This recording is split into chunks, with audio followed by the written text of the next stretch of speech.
Yang pertama ada uji normalitas. Uji normalitas adalah suatu prosedur yang digunakan untuk mengetahui apakah data berasal dari populasi yang terdistribusi normal atau berada dalam sebaran normal. Uji normalitas biasanya digunakan untuk mengukur data berskala ordinal, interval, ataupun rasio. Jika analisis menggunakan metode parametrik, maka persyaratan normalitas harus terpenuhi, yaitu data berasal dari distribusi yang normal.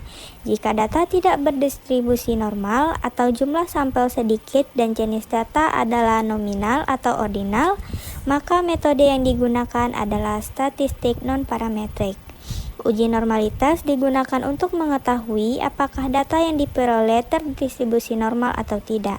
Dasar pengambilan keputusan adalah jika nilai L hitung lebih besar dari nilai L tabel, maka H0 ditolak, dan jika nilai L hitung lebih kecil dari L tabel, maka HO diterima. Baiklah, langsung saja kita akan melakukan uji normalitas. Uji normalitas di sini kita akan menggunakan usia dari orang tua siswa. Untuk itu kita copy saja yang sudah ada di Excel. Lalu kita pindahkan ke SPSS. Setelah kita paste, kita klik variabel view. Kita ganti namanya menjadi usia responden. Lalu pada kolom desimal itu dinolkan saja dan kembali ke data view. Selanjutnya kita klik analyze, lalu descriptive statistic, kita klik explore. Usia responden pada kolom kiri akan kita pindahkan ke dependent list. Lalu kita klik plot. Centang faktor level together pada bagian box plot, lalu pada bagian deskriptif itu kita centang histogram. Selanjutnya kita centang normality plot with test. Klik continue. Pada bagian display itu kita klik both dan klik OK. Selanjutnya uji normalitas akan keluar. Kita lihat saja pada test of normality. Karena kita menggunakan 60 sampel, maka kita lihat pada bagian Kolmogorov-Smirnov dapat kita lihat signifikannya yaitu 0,045, artinya lebih kecil dari 0,05. Dapat dikatakan bahwa data ini berdistribusi normal karena nilainya di bawah 0,05. Selanjutnya kita akan melakukan uji homogenitas. Uji homogenitas adalah suatu prosedur uji statistik yang dimaksudkan untuk memperlihatkan bahwa dua atau lebih kelompok data sampel berasal dari populasi yang memiliki variansi yang sama.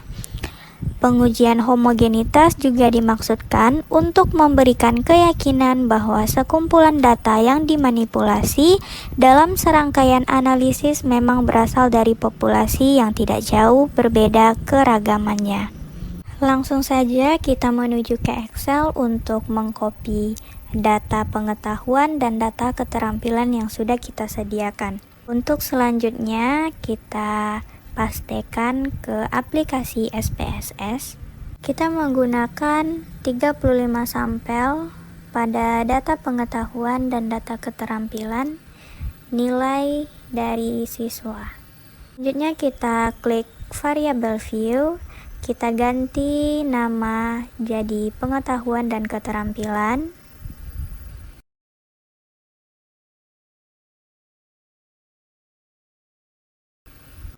Dan pada kolom desimal itu kita nolkan saja.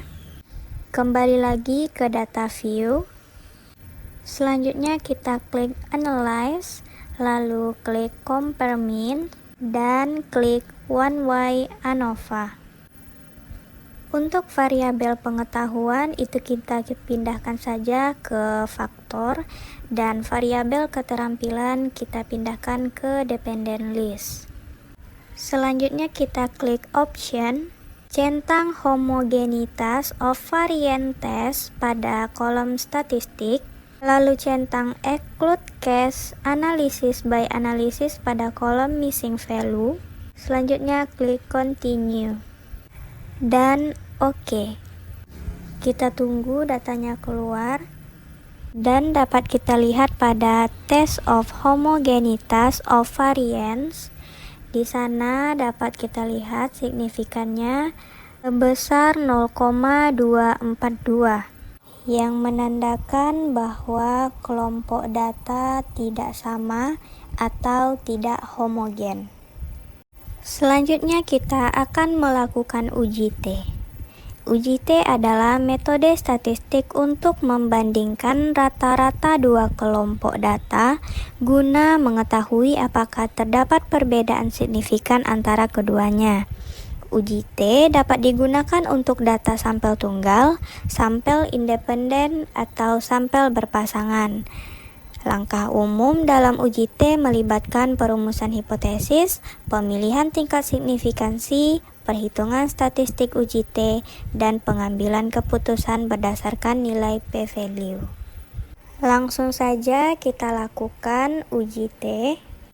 Sekarang kita sudah menyediakan data kelas A kontrol dan kelas B eksperimen. Masing-masing sudah melakukan pretest dan posttest. Untuk data yang akan diujikan, kita hanya mengambil posttest bagian kontrol dan posttest bagian eksperimen saja. Untuk dipindahkan ke SPSS, langsung saja kita salin dari posttest kelompok kontrol. Kita copy saja, lalu kita tandakan dengan angka 1, itu menandakan kelas A atau kelas kontrol. Selanjutnya kita copy juga posttest kelas B atau kelas eksperimen, kita tandakan dengan angka 2 yang menandakan itu kelas B atau kelas eksperimen.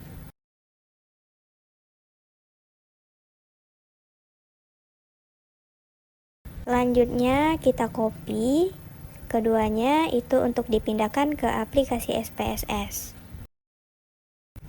Selanjutnya kita pastekan di SPSS, lalu kita ke variabel view untuk mengganti namanya menjadi nilai dan kelas.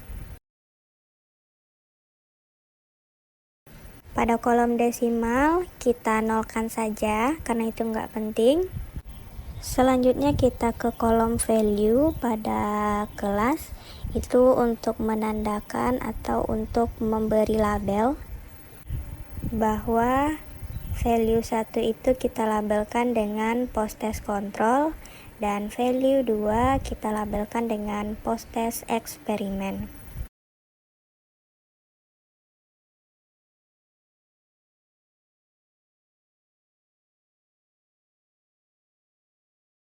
Kita klik OK, lalu kembali lagi ke data view.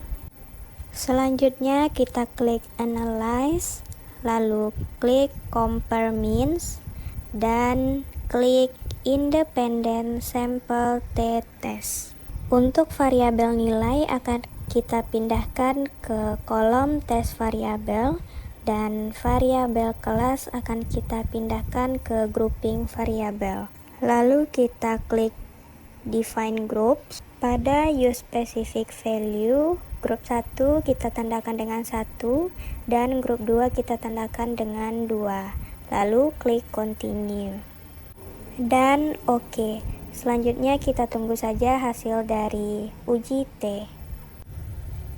Dapat kita lihat dari rata-rata atau min kelas kontrol itu sebesar 74,8 dan min kelas eksperimen itu sebesar 80,07. Dengan demikian, secara deskriptif statistik dapat disimpulkan ada perbedaan rata-rata posttest siswa antara kelompok kontrol dan kelompok eksperimen. Selanjutnya kita akan melakukan uji ANOVA satu arah. Langsung saja, kita sudah menyediakan data, yaitu ada kelompok 1, ada kelompok 2, dan ada kelompok 3 sebanyak 10 responden. Kita copy aja keduanya untuk dipindahkan ke aplikasi SPSS. Setelah kita paste, lalu kita klik variable view untuk mengganti nama menjadi nilai dan kelompok.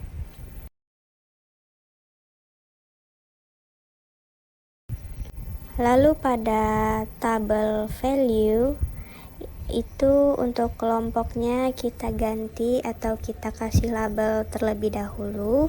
Untuk value 1 itu kita kasih label kelompok 1, dan 2 untuk kelompok 2, dan 3 untuk kelompok 3. Selanjutnya kembali ke data view, itu kita klik analyze, lalu compare means, dan klik one way ANOVA.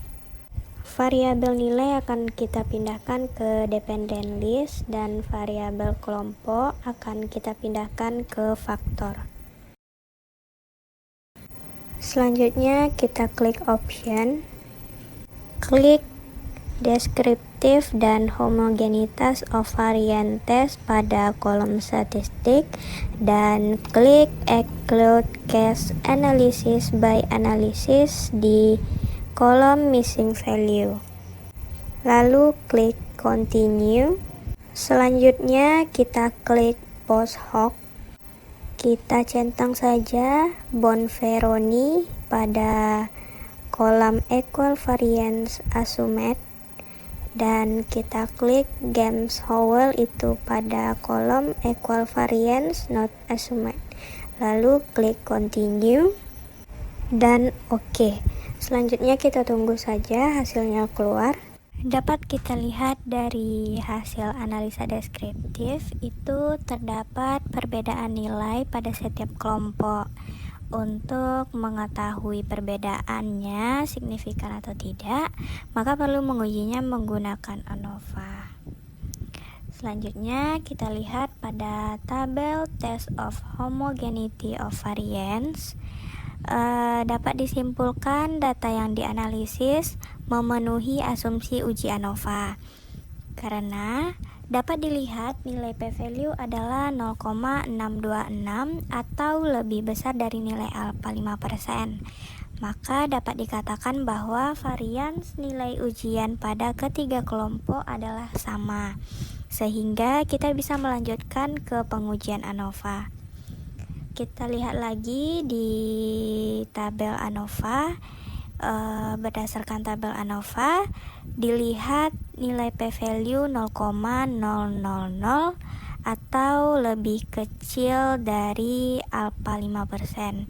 Dengan demikian, keputusan pengujian adalah tolak H0, yaitu minimal terdapat satu kelompok yang memiliki rata-rata nilai yang berbeda. Sekian cara uji statistik yang dapat saya jabarkan. Semoga bermanfaat. Sekian, assalamualaikum warahmatullahi wabarakatuh.